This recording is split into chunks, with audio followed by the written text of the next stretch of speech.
What's up, guys? This is Mike the Detroit Borg with a look at the Logitech Ultrathin keyboard cover for the iPad 2 and the iPad 3rd generation. So this is designed to work with both iPads. What this is basically a Bluetooth keyboard with a magnetic hinge, just like the smart cover. So this connects to the iPad with that magnetic hinge.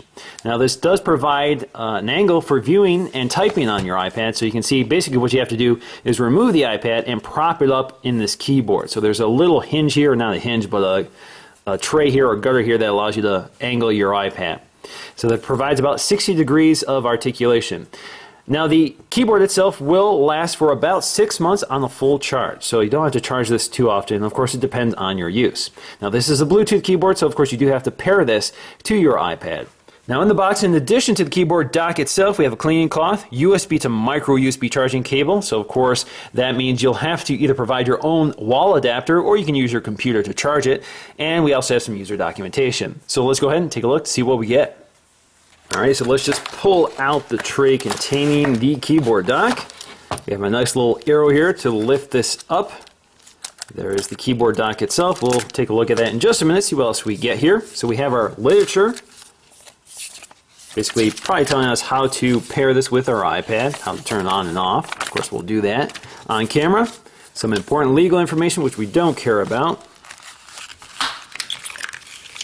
So we have our cable, micro USB to standard USB for charging, and a little cleaning cloth. Doesn't look like there's any Logitech branding on it, just a black cleaning cloth. Alrighty, so there is our very lightweight keyboard dock. Definitely doesn't add much weight to the iPad itself. In fact, it weighs probably as much as most cases do. So let's go ahead and peel off this plastic.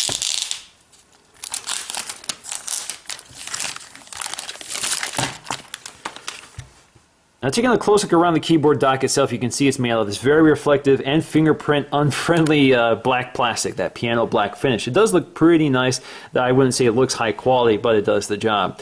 In the center you can see we have this propping mechanism for the iPad itself, which we'll demonstrate, but you can see there's actually magnets in here which fasten to the magnetic edge of the iPad. So it does a pretty good job securing the iPad in that slot. Now, of course, we have a full QWERTY keyboard with some function keys, which we'll demonstrate once we get it connected. On the right side, we have our Bluetooth pairing key, which allows us to pair this to any iPad. We have our on and off switch, and we have a micro USB connector. On the back, we have our hinge here, which of course uses magnets just like the smart cover from Apple.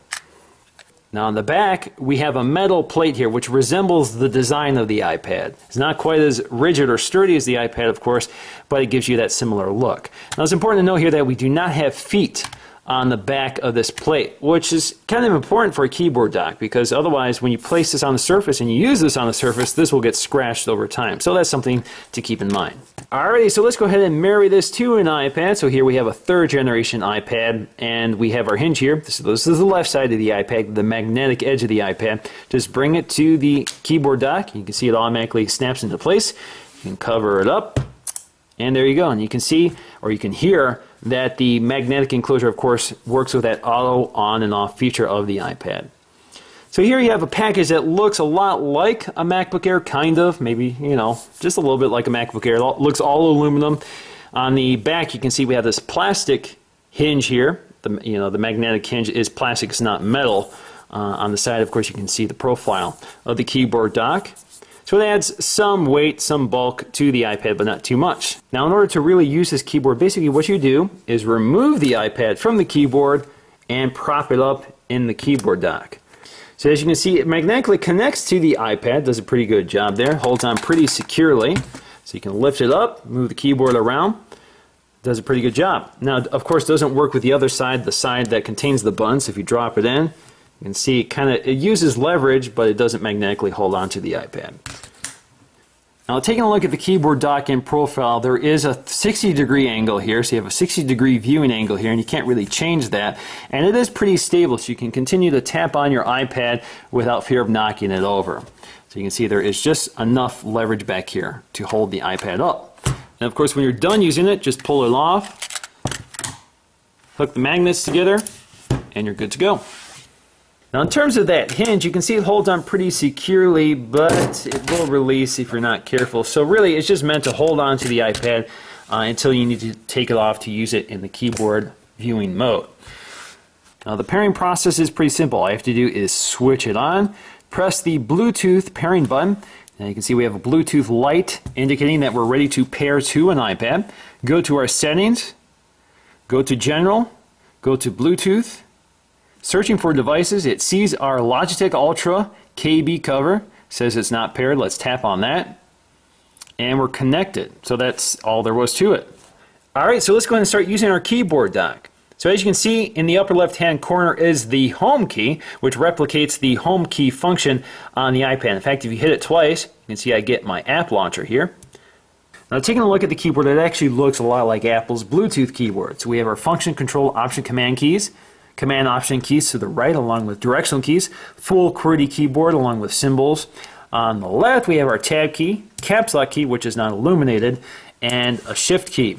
Now the upper row of keys have functions that work specifically for iPad, and they're different than what Apple uses. Apple has things like brightness control and that sort of thing. This does not. This has things specific to Logitech's implementation. We'll take a look at that.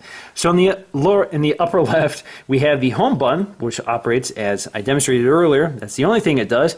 And the other keys require you to use the function button in order to operate them. So if we use function, search brings us to a search screen. If you want to bring up your virtual keyboard, all you have to do is hit function 3. And if you want to change the language of the keyboard, all you have to do is hit function 2. It's a strange feature, I think, to build in. Now the function 4 and 5 keys allow you to select text. So if you hit function 4, this will allow you to select text, and you can basically scroll back and forward. So function 5 goes right, function left goes left. So you get the idea there. Now functions 6, 7, and 8 are cut, copy, and paste. So cut, paste, and if we want to do copy, let's do that again. Select all, function 8, function 8, function 8, so you get the idea there. And now you can also use the standard shortcuts. So for example, if I want to do the same here, Command A to select all, Command X to cut, Command V to paste, or Command Z to undo. Now we also have our media controls here. So we have play, pause, mute, volume down, and volume up. So let's play. Volume up, volume down, or mute. Now we also have a lock key here, so we can lock the iPad, function delete to wake it up. Now overall, I'm pretty impressed by the keyboard dock. I think it's designed very cleverly, certainly the best in this type of category of keyboard docks. It's very thin, very lightweight, weighs only 11 ounces, doesn't add much bulk to the iPad, and protects the screen. It's also easy to take on and off because it uses magnets. You don't have to pry this on and off to get the iPad out of the case or off the cover, so it works pretty well. And of course, it provides a propping mechanism, which most portable keyboards don't. So for example, the Apple keyboard has no way of propping up your iPad, so you still have to use a case or something like that, and then you still have to provide another way of carrying this around. So this really isn't the best option for portability. Now the only drawback here is the fact that this case does not provide any protection for the back of the iPad.